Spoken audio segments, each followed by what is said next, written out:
bilang isang breadwinner, sobrang hirap na hirap po kami bumili para sa sarili namin. Share to you my first ever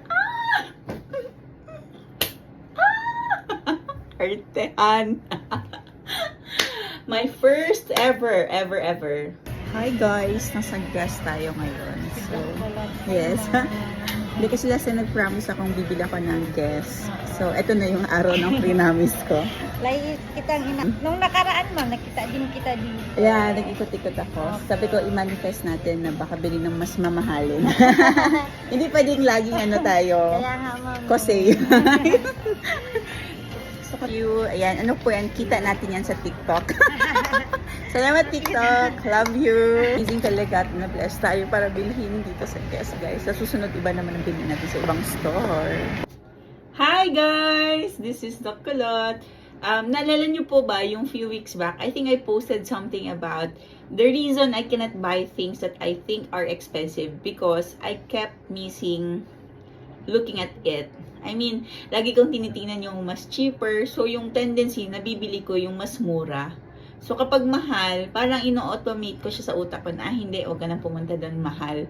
So, challenge ko ang sarili ko na sabi ko, kailangan kong bumili ng something mahal para sa sarili ko. Kasi bilang isang breadwinner, sobrang hirap na hirap po kami bumili para sa sarili namin. Tapos when it comes to ourselves, talagang we just tend to forget ourselves. Not because we're superhero or whatever, but I think it's like an innate value of a breadwinner. The last couple of months sa buhay ko, tapos minsan pag may dumadating na blessing, napupunta sa bayaran, tapos ganun, parang nagkakaroon ng mga swinging of expenses. But anyway, God is good, na-provide naman po tayo. But today, I just wanna share to you na na-bless po tayo. A few weeks back, nag-manifest tayo na mabibili natin yung bagay na to, and we're so happy that we actually bought. Finally, meron tayong sana makakuha ko kayo ng inspirasyon sa plataforma ko na talagang kapag gusto, tapos inilaan ang mga pag-iisip para doon, talagang makukuha at makukuha. So I just wanna share to you my first ever buy na tingin ko branded.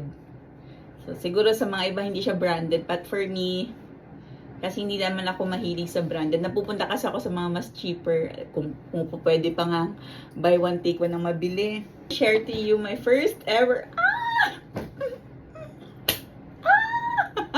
artehan.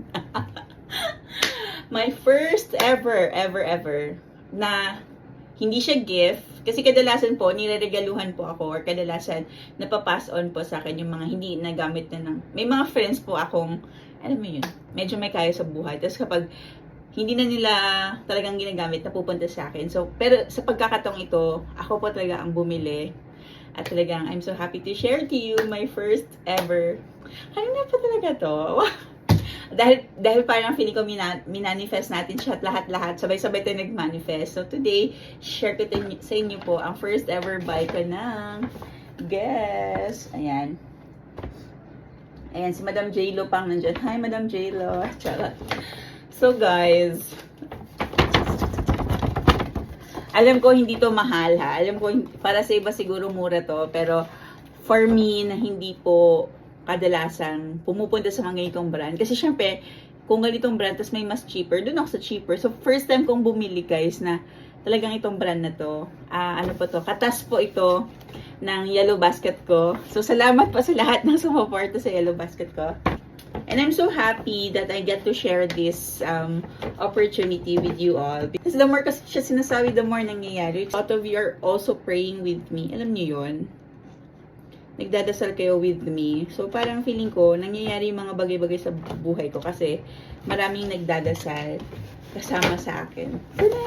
This is our first buy. Ayan siya, guys. So, dahil malapit ng 2025, nagpa-fungsoy na po tayo. Charot! I got myself a... Ta-da! So happy! So, guys, yung wallet ko kasi, gifted po yung previous wallet ko. So, this is my first ever purchase from Guess. Tapos sabi ko, dahil na-try ko na blue wallet, mag-brown. Nag-different shades na ako ng brown. Hindi talaga ako maswerte sa pera, guys. So, baka naman ang black wallet po ay masuswertehan na ho tayo. Char! Or naman talagang mabless po ninyo to ng mga 10 million lamang po. Char!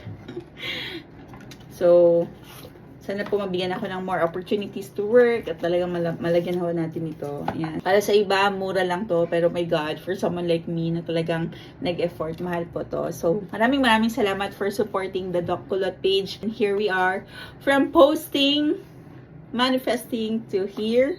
So, yeah. Thank you so much. And I can't wait to share more blessings and breakthroughs with you all. Kamsahamnida!